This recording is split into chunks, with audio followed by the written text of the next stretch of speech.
Graham Stephan has one of the top personal finance YouTube channels right now.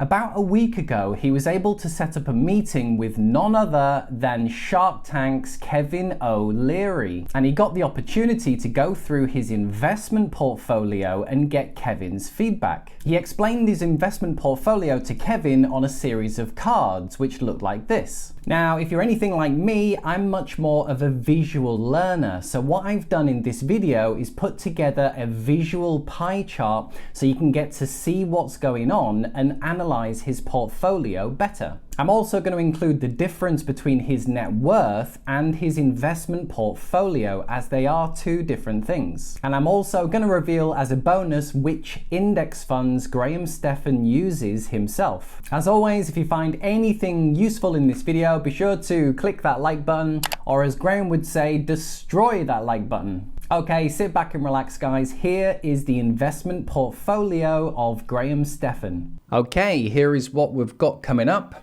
We're first going to look at Graham Stephan's investment portfolio and then take a look at Graham Stephan's net worth. So the difference between the two is one includes his personal residence, where the other one, the portfolio, is just his rental properties. We'll then let Kevin O'Leary of Shark Tank give his analysis so you can see what he says about his portfolio. I'll then include some of my own key insights, and then I'll share with you the 3 index funds that Graham Stephan uses. Time in the market beats timing the market. So this definitely wasn't something that Graham had created himself, but this is a philosophy that he does live by. And it basically says no one really knows what the stock market is going to do. It could be going up for the next 5 years, down for the next 5 years. So over time, statistics have shown that instead of you trying to time exactly the best time to get in, if you just start investing, dollar cost averaging, time in the market will always win in the end. So here is his investment portfolio, and it includes real estate, cash, stocks, bonds, and he's a secret fan of silver. And this is the breakdown. So this is a $9 million portfolio. 50% of it makes up his real estate. 27% makes up his cash position. 22% for his stocks. Only 2% for his bonds. And just a little slither, about $12,000, I think, which makes up his silver position. So you can see he's quite heavy on real estate.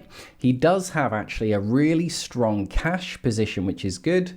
He's got quite a good chunk in stocks for diversification, which is good. And you can see he's not a big fan of bonds, but he does have some bonds. And like I said, he is a little secret fan of silver. Now, the only thing I would really comment on this is, does he really need bonds? So I think he's just turned 30 at the time of recording this video. And bonds, I would say, is debatable whether it even needs to be in here. And I would definitely increase the silver position. I do think silver is a really good investment opportunity. And how does this differ to his net worth? So now this is including his personal residence, which is about $2 million, I believe. So this makes his net worth around about 11 million. So again, it's still the same breakdown: real estate, cash, stocks, bonds, silver, but this time 60% is made up of his real estate. So instead of 50%, this now moves to 60%.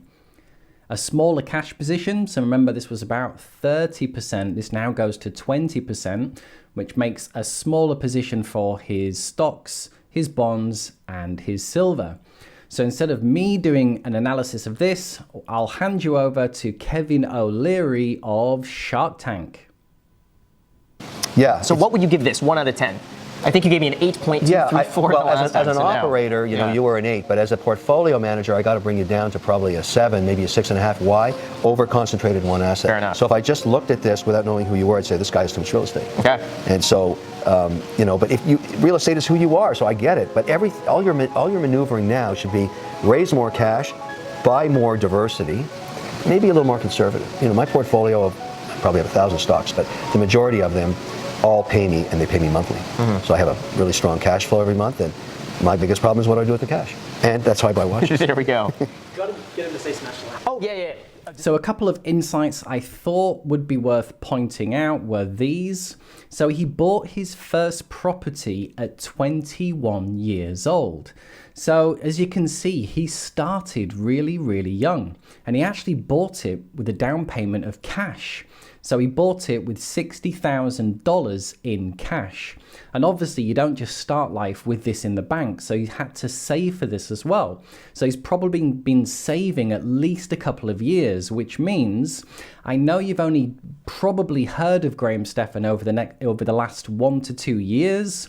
So his overnight success was about 12 years in the making. And this often happens. When you hear about people and they're right on the front page, right on the front news, there is probably about 10 years of work that got them to where they were today. So he does have about 7 properties now in total. He does take a 3-fund approach to index investing, which I'll share with you the exact funds he uses in the next slide. And he's carrying about $3 million of debt. But it's important to note that he does have this in cash, ready to pay off if need be. So that's a great position to be in. So if you ever wondered which index funds Graham Stephan uses, it was in this video here, and he uses a 3-fund approach. It's the US stock market index, an international stock market index, and a bond market index. For stocks, he uses the Vanguard Total Stock Market, and the ticker symbol's VTSAX. For the global stocks, it's Vanguard Total International, VTIX. And then for his bonds, it's the Vanguard Total Bond Market Index, VBTLX. And he recommends roughly, for someone his age, which is around about 30, about 70 to 90% of your money would be in stocks, and around about 10 to 30% would be in bonds. And let's finish with a great quote. Don't buy things you can't afford with money you don't have to impress people you don't like.